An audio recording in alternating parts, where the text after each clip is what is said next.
আমি এমন শান্তশিষ্ট স্বামী চাই না। আর অতিরিক্ত ভালোবাসা আমি অতিষ্ঠ হয়ে গেছি। আমার উপর কখনো কোনো রাগ করে না, আমাদের মধ্যে কখনো কোনো ঝগড়া হয় না। আমি ভুল করি, যাই করি, কিচ্ছু বলে না। আমি সকালে ঘুম থেকে ওঠার আগে সে চা রেডি করে বসে থাকে আমার জন্য। বাড়িতে এতগুলো কাজের লোক আছে, কিন্তু সে আমার সব কাজ নিজ হাতে করবে। আর এই অতিরিক্ত ভালোবাসা আমি আর সহ্য করতে পারছি না। আমি এরকম দাম্পত্য জীবন চাই না। আমি তাই চাই আমার হাজবেন্ডের কাছ থেকে আলাদা হয়ে যেতে। আপনি আপনার স্বামীর কাছে কি ধরনের আচরণ আশা করেন? আমি তর্ক করতে চাই, ঝগড়া করতে চাই, ঝগড়াঝাটি হবে, মারামারি হবে, দরকার হলে সে আমার গায়ে হাত তুলবে, তারপর আমি রাগ করব, কথা বলবো না, সে সরি বলবে, কিন্তু আমার রাগ ভাঙবে না। দুজন একই সাথে থাকবো রাতে, কিন্তু দুজন দুদিকে ফিরে থাকবো। তারপর দ্বিতীয় দিনে সে আমাকে সরি বলবে, আমার জন্য গিফট নিয়ে আসবে, আমাকে আদর করবে, তারপর বলবে যে নবনীতা আমি সরি, আমার ভুল হয়ে গেছে, আমাকে মাফ করে দাও। তখন আমি তাকে মাফ করে দিব। আমি মাফ করে দেওয়ার পর সে প্লেটে করে আমার জন্য খাবার এনে আমাকে তুলে খাইয়ে দেবে। আমি এরকম একটা হাজবেন্ড চাই। আপনাদের কি অ্যারেঞ্জ ম্যারেজ নাকি লাভ ম্যারেজ? Arrange marriage. যারা মার্সেল, এর গায়ে হাত তোলা আইনত অপরাধ। আদালত আপনাকে এটা অনুমতি দিতে পারে না। তবে আপনি শারীরিক নির্যাতন না করে আপনার স্ত্রীর সাথে নিয়মিত ঝগড়া করবেন এবং তর্ক করবেন। দুদিন পরে থানত করে কাছে গিয়ে ক্ষমা চাইবেন, ঠিক আছে? অসম্ভব, ও কখনোই এটা করতে পারবে না। সে অসম্ভব লেভেলের ভালো একটা মানুষ। জানেন বাসর রাতে কি করেছে? শুনলে অবাক হয়ে যাবেন। বাসর রাতে সে আমার সামনে গোলাম হয়ে হাজির হয়েছে। আমাদের নতুন বিয়ে হয়েছে, নতুন বউ কি করে? সাজুগুজু করে বসে থাকে। আমিও সেভাবে বসে আছি, অপেক্ষা করছি আমার হাজবেন্ডের জন্য। তারপর দেখি একজন প্রাপ্তবয়স্ক শিশু হাঁটি হাঁটি পাপা করে আমার সামনে এসে হাজির। আসসালামু আলাইকুম। আপনি অনেক সুন্দর। আপনি কোনো কিছু নিয়ে কোনো টেনশন করবেন না। যত ধরনের খরচ আপনি আপনার মনের মতো করে করবেন, ঘরের হোক ঘরের বাইরের হোক, সব কাজ কিন্তু আমিই করবো। আপনি কোনো সময় টেনশন করবেন না। যদিও বাসায় কাজের মানুষ আছে অনেক, কিন্তু আপনার যত্ন আমারই করতে। আপনার সব কাজ আমি করে দিই। আপনি ঘুমান, জানবেন সারাদিন যে পরিমাণে সেলফি তুললেন আপনি, মানুষজনের একটা প্রেশার ছিল। আপনি ঘুমান, মশা থাকে, মশারি কোথাও যাবে না। আপনি বলেন, এরকম গোলাম কিসিমের স্বামী কোনো বউ আশা করে? একটা বাসর রাত নিয়ে একটা মেয়ের কত স্বপ্ন থাকে, অথচ আমার ভাগ্যে একটা নেহায়েত প্রাপ্তবয়স্ক শিশু। নবনীতা, আপনি অনেক ভাগ্যবতী। আপনার স্বামী একজন ভদ্র এবং নম্র মানুষ। আপনার উচিত তাকে সম্মান করা। আপনাদের এই মধুর সমস্যার সমাধান ডিভোর্স হতে পারে না। নবনীতা, আদালত এই মর্মে আদেশ প্রদান করছে, মিস্টার মার্সেল এবং নবনীতা আপনাদের দুজনকে একই ছাদের নিচে বসবাস করতে হবে।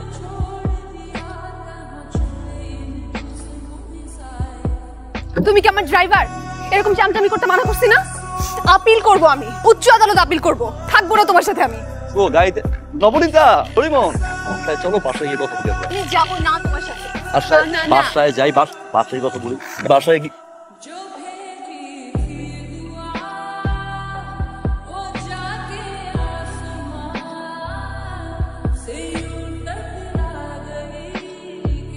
বল তোর কার লোক? বিশু ভাই পাঠাইছে।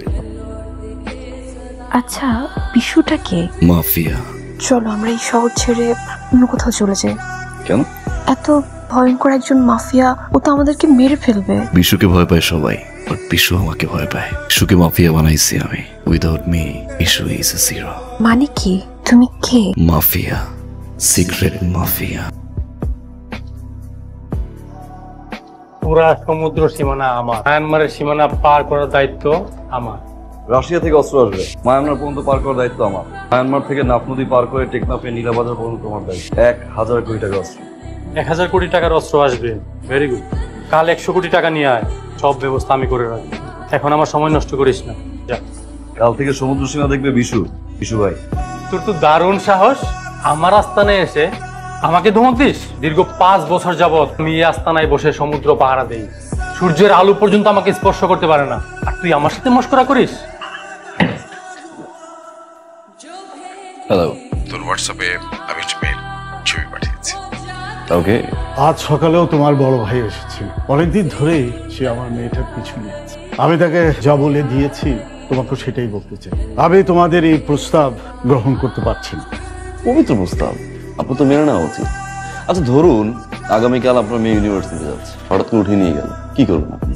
একবার বাবার জায়গায় দাঁড়িয়ে দেখাতো, মেয়েকে এরকম একটা বয়স্ক লোকের সাথে বিয়ে দেওয়া সম্ভব?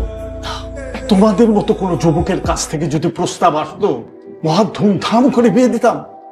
বাবা, তোমার মেডিসিন নেওয়ার টাইম হয়ে গেছে কিন্তু। মা তুমি যাও, আমি আসছি। এসো।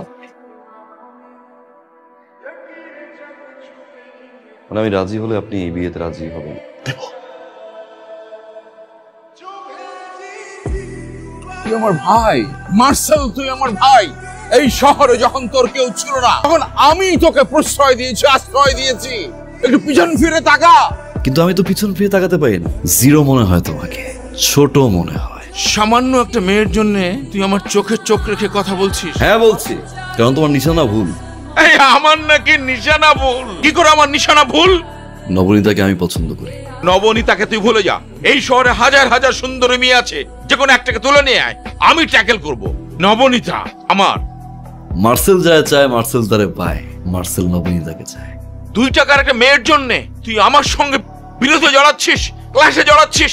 Will you handle it? হ্যাঁ বিশু, আমি মার্সেল ছাড়া জিরো।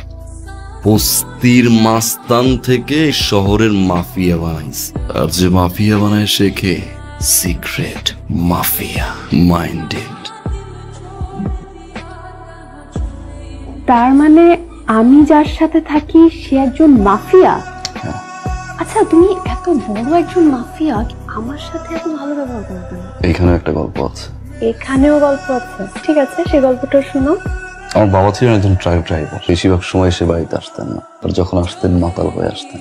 আমি আর আমার মা ঘুমিয়ে থাকতাম, বাবার জন্য অপেক্ষা করে করে ঘুমিয়ে থাকতাম। বাবা আসতো। ওই বেডি হড়ে গেলি তুই? দর খোল, দর খুলতে দেরি করছিস। হরে দেরি করলাম, একটু দাওয়ানোর সাথে সাথে এটা দরজা খুলে দি। কেন করো তুই? জুমগুম যাই জেরি রাইতের হটা বাজার খবর আছে না? আমি কি করি? তুই আরেকজনের ফোয়াক গল এনে এর গরম মধ্যে কি করি আনি তুই জানোস না? ইতার বুয়া কিলে করে শুরু করছি। এবার আর বুয়া তো বয়বে আর তো তুই ইতার কথা হইলে কে তো কাজ চলো না চলিব না। তা করে বিয়ে করতে বলে তুই ইতারে বয়বে আবাবি আইটা দুঃখ করে মজুম না। তুই ভাই পড়ালা তোর সুতরাং তোর বুয়ার গার রাত তুলে দে। এইটার লতালে জড়াই দিও। আইটার লতাইও এখন লতাইম তো আই। তুমি পরে তোমার বাবা মার কাছে আর গেছিলে? ওটা ছিল আমার সৎ বাবা। আর মা? কয়েক বছর পরেই মারা যায়। থাক, এটা নিয়ে আর মন খারাপ করো না। যেটা হবে সেটা তো হয়ে গেছে। তা মিস্টার মাফিয়া, আপনার এরকম আর কোনো গল্প আছে যেটা আমি জানি না? আর কোনো গল্প নেই। তাহলে এখন এগুলো মাথা থেকে বাদ দাও, চল তাহলে ঘুমাই।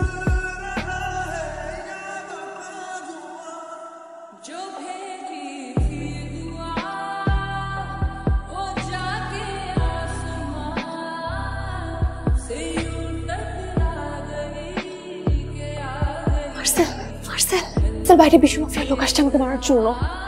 বিশু মারা গেছে? মানে তাহলে ওরা আমার লোক।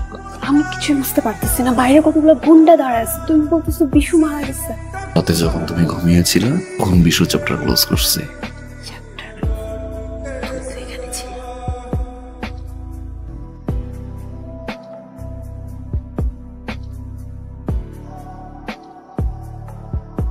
আমার বউরে মারার প্ল্যান করবে, তাই তো মারবো, স্বাভাবিক না বিষয়টা? মা বলেছিল বউ যেটা বলে সেটা মেনে চলতে। তোমার বউকে? আমি তো। তাহলে আমি যেটা বলছি সেটা শুনতে হবে। আজকে থেকে খুন খারাপি সব বন্ধ। আর বাইরে কিছু লোক বসে আছে না, ভয়ঙ্কর অদ্ভুত চেহারা দেখতে লোক, ওদেরকে আজকেই বাসায় পাঠাবা। আমার প্রচন্ড ভয় লাগে এদেরকে দেখলে, বিশ্বাস করো। আমাকে ভয় লাগে না, লাগে না। Secret mafia mind. না?